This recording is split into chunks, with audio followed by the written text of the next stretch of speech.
सभी हमारे छत्री जवान बैठे हुए हैं, मैं उनका हार्दिक स्वागत करती हूँ।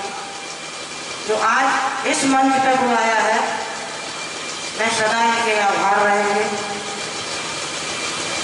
मैं ये भी बताना चाहते हैं कि मैं पहली बार छत्री सभा की मीटिंग आपके सोनिया विहार में कर रही हूँ।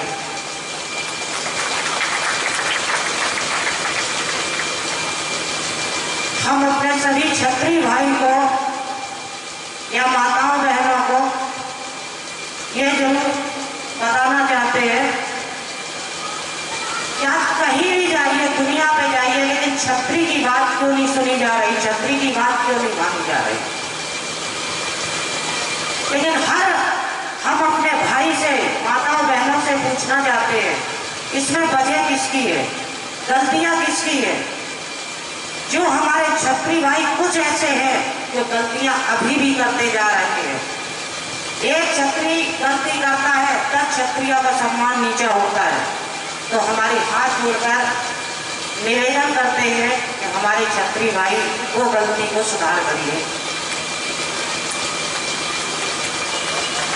अभी हमारे भाई कह रहे थे कि मूर्ति हटा दी गई है। मैं किसी, चाहे वो पुरुष हो या महिला हो या शासन हो या प्रशासन हो, मैं ये कहते हैं कि छत्री समान एक होंगे। अगर हर माता बहन अगर वहां पर खड़ी होती तो किसी माई के लाल में ताकत नहीं थी जो मूर्ति हटा देता। हमारे यहाँ इटावा में वहां पर बस्ती बहुत ज्यादा हड़चंडी पड़ रही थी, तो काफी जगह पड़ी थी। वहां पर लोग कह रहे थे कि यहाँ पर हम अम्बेडकर साहब की मूर्ति लगाएंगे। 8-10 करोड़ पंडितों के पड़ रहे थे। या मेरे को भी सुनने को मिला, एक हरजन बोला कि वहां पर हम एक अम्बेडकर की मूर्ति लगा रहे। तो हमने ब्राह्मण समाज को वो पानी रखा है कि ठीक है, आपका वहां पर एक घर है, वहां पर सामने घर बड़ा है और जगह पड़ी है, तो आप लोग नहीं कुछ कर सकते। आज आप देख सकते हो जाके, तो वहां पे परशुराम की मूर्ति लगाई गई। सिर्फ एक ही बात ब्राह्मण से कहा था कि सुबह जब आके बोलोगे तो उनकी दिखाते हुए खड़े दिखाई देंगे, तो आपको शर्म नहीं लगेगी।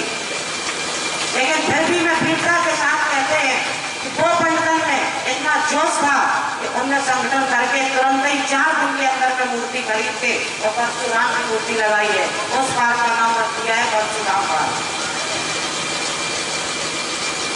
मैं इतना जरूर बताना चाहती हूँ सभी छत्री भाइयों को कि अगर छत्री समान एक होके चले तो मैं हिंदुस्तान में किसी की ताकत नहीं समझते हैं कि छत्री को नीचा दिखा सकता है। मैं आपके सामने ज्यादा मुक्त नहीं बोल सकते हैं, लेकिन इतना जरूर कह सकते हैं कि जहां पर हमारी आवश्यकता आ जाए, आप लोग ये कहो कि नहीं मैं लड़ाई नहीं लड़ पाएंगे, वहां पर लड़ने के लिए हम तैयार हैं। ठीक है, शासन प्रशासन से भी लड़ाई लड़ी जाती है।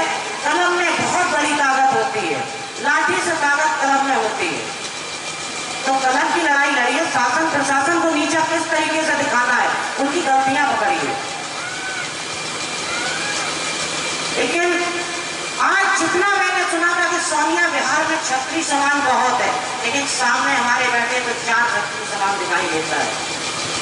आज अगर कहीं पर नौटंकी होती तो वहां पर छत्री समान यहाँ 4 बैठे तो वहां 10,000 पहुंचता। इसीलिए छत्री समान पीछे जा रहा है। जब ऐसे जगह पर छत्री समान हमारा इकट्ठा नहीं हो पाएगा तो कब हो पाएगा। और हमारे युवा भाइयों का अगर खून अभी भी नहीं खोला तो मैं तो ये कहते हैं कि घर में जो कह देते हैं औरतों से कि आपका हुक्म ये है कि लड़कों बच्चों को पालिए, रोटी सब्जी बना के हमें खिलाइए।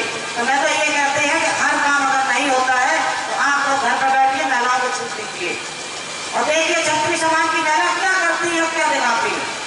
लेकिन फिर भी नौजवान को मैं इतने बड़ी बुजुर्ग के सामने शर्मिंदा कर रहे हैं कि सभी लोग एक वक्त पे कहीं पर एक कोई बात बोलता वहां पर 20 आदमी को खड़ा होना चाहिए, तभी एकता होगी। घर घर में कितनी भी फूटा हो, चल रही है। ये बताइएगा मुसलमान में लड़ाई नहीं होती है, डेली होती है, लेकिन किसी ने आज तक ये नहीं जाना होगा कि इनकी लड़ाई कितनी गहरी है, कितनी वो है। हर समाज एक होता है, लेकिन क्षत्रिय समाज क्यों नहीं होता? जैसे अभी तक था लगा हुआ चला आ रहा है, जो कह देते हम ठाकुर हैं, ठाकुर वही मानते हैं जो हर चीज के लिए लड़ाई लड़े।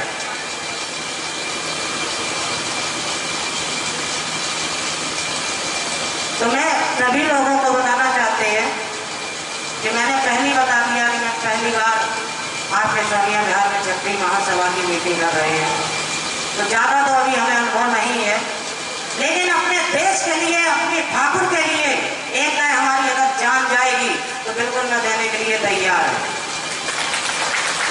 अगर कोई भाई ये कहे कि सीमा परिहार ने बहुत गलत किया, मैं हाँ गलत किया है, लेकिन किसने कराया है वो भी मेरे, हम तो ये कहते हैं कि पहले पता लगाइए, उसके बाद में ये पूछिए कि सीमा परिहार डकैत बनी थी तो किस कारण से बनी थी।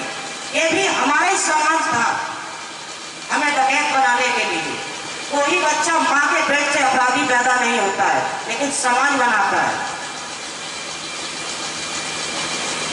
लेकिन इतना जरूर हमारे अंदर ज्ञान था कि अभी तक मैंने ठाकुर की नाक नीची नहीं की है, माँ बाप का गर्दन नीचा नहीं किया है, तो अभी तक जब तक मेरे कांधे के ऊपर सर है तो मैं कभी क्षत्रिय समाज का गर्दन नीचे नहीं करा सकते हैं, ऊपर उठा सकते हैं, और जो सहयोग बनेगा मैं उतना करने के लिए तैयार हूं। जय भारत, जय क्षत्रिय समाज।